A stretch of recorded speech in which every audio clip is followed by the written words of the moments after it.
بسم اللہ الرحمن الرحیم۔ دعاؤں کی قبولیت کے سنہرے واقعات، سبق نمبر 34۔ جنت کا طلبگار۔ ابراہیم ہاشمیہ بصرہ کی ایک عبادت گزار عورت تھی۔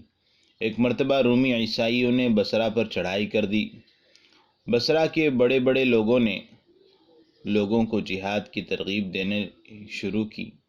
امیر لشکر عبدالواحد بن زید ایک دن کھڑے ہوئے اور جہاد کی ترغیب کے لیے اتنی زبردست تقریر فرمائی کہ لوگوں کی نظروں میں دنیاوی چیزیں حقیر ہو گئی اور وہ دنیا کے اس ٹیمپریری ٹھکانے کو الوداع کہنے کے لیے تیار ہو گئے۔ ان کی آنکھوں کے سامنے اب دو ہی مقصد تھے کہ یا تو اپنے دشمن کو ہرا کر پسپا ہونے پر مجبور کیا جائے یا شہید ہو کر اللہ کے حضور کامیاب ہو کر جنت کی نعمتوں سے لطف اٹھایا جائے۔ حاضرین کے درمیان سے ابراہیم آگے آئی اور عبدالواحد علیہ الرحمہ سے کہا، ابو عبید، آپ میرے بیٹے ابراہیم کو جانتے ہیں۔ بصرہ کے اونچے اونچے گھرانوں سے اس کے لیے رشتے آئے ہیں، لیکن اب میں نے فیصلہ کر لیا ہے کہ میں اپنے بیٹے کی شادی جنت کی اس حور سے کروں گی جس کی صفات آپ نے اپنی تقریر میں بیان فرمائی ہیں۔ کیا آپ میرے بیٹے کی شادی اس حور سے کروا سکتے ہیں؟ میرا بیٹا آپ کے ساتھ میدان جہاد میں جائے گا۔ ممکن ہے اللہ تعالیٰ اسے شہادت عطا فرمائے اور قیامت والے دن اپنے والدین کا سفارشی بن جائے۔ عبدالواحد بن زید نے جواب دیا، اے محترم خاتون، اگر آپ نے ایسا کیا تو یہ آپ کی، آپ کے خاوند اور بیٹے کی بہت بڑی کامیابی ہوگی۔ بیٹا جو یہ بات چیت سن رہا تھا حاضرین کے درمیان سے بولا، اماں جان، مجھے یہ رشتہ منظور ہے۔ ماں نے پھر پوچھا، کیا تو اللہ کی رضا کے لیے جہاد کر کے جنت کی اس حور سے شادی کے لیے تیار ہے اور اس کو حاصل کرنے کے لیے دل و جان سے اللہ کی راہ میں اپنی طاقت خرچ کرنے اور گناہوں کو چھوڑنے کے لیے پکا ارادہ کرتا ہے؟ بیٹے نے جواب دیا، اماں جان، اللہ کی قسم میں راضی ہوں۔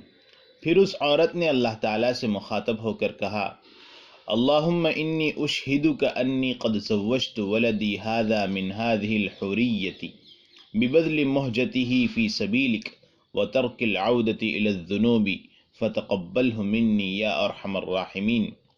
اے اللہ، میں تجھے گواہ بنا کر کہتی ہوں کہ میں نے اپنے بیٹے کی شادی جنت کی ایک حور سے کر دی ہے۔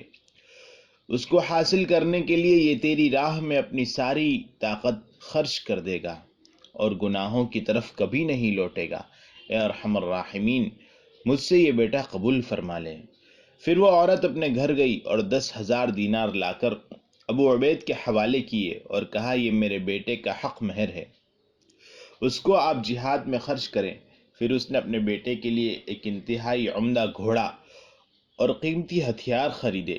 لشکر اپنی پوری تیاری اور پختہ ارادے کے ساتھ نکلا اور سب کی زبانوں پر یہ الفاظ تھے، ان اللہ اشتری من المؤمنین انفسهم واموالهم بان لهم الجنہ یقاتلون فی سبیل اللہ۔ اللہ تعالیٰ نے جنت کے بدلے میں مومنین سے ان کی جانوں اور مالوں کا سودا کر لیا ہے کہ وہ اللہ کے راستے میں جہاد کریں گے۔ جب ابراہیم کے اپنے بیٹے سے علیحدہ ہونے کا وقت آیا تو اس عظیم ماں نے کفن اور خوشبو اپنے عزیز جان بیٹے کو حوالے کی اور کہا، پیارے بیٹے، جب تم دشمن کے مقابل جانے لگو تو اسے اپنا لباس بنا لینا، انتہائی محتاط رہنا، اللہ کے راستے میں کوئی کوتاہی نہ ہونے پائی۔ پھر اپنے بیٹے کو سینے سے لگایا، ماتھا چوما اور کہا، اب انشاءاللہ قیامت کو ملاقات ہوگی۔ عبدالواحد علیہ الرحمہ میدان جنگ کی صورتحال بیان کرتے ہوئے کہتے ہیں، جب دشمن سے ہمارا سامنا ہوا تو ابراہیم اگلی صفوں میں تھے۔ انہوں نے بہت سے رومیوں کو قتل کیا اور پھر دشمنوں کی ایک بڑی تعداد نے انہیں گھیرے میں لے لیا۔ کافی دیر تک وہ بے جگری سے لڑتے رہے۔ اکیلا آدمی اتنے زیادہ لوگوں کا کب تک مقابلہ کر سکتا ہے؟ آخر کار وہ شہید ہو کر اللہ کے ہاں سرخرو ہو گئے۔ جب لڑائی ختم ہوئی اور ہم مال غنیمت لے کر بصرہ واپس آئے تو بصرہ والوں نے ہمارا بھرپور استقبال کیا۔ ان استقبال کرنے والوں میں ابراہیم بھی تھیں۔ ابراہیم مجھے ملی اور کہا اگر میرا تحفہ قبول کر لیا گیا ہے تو مجھے مبارکباد دیجیے، اور اگر قبول نہیں ہوا تو مجھ سے تعزیت کیجیے۔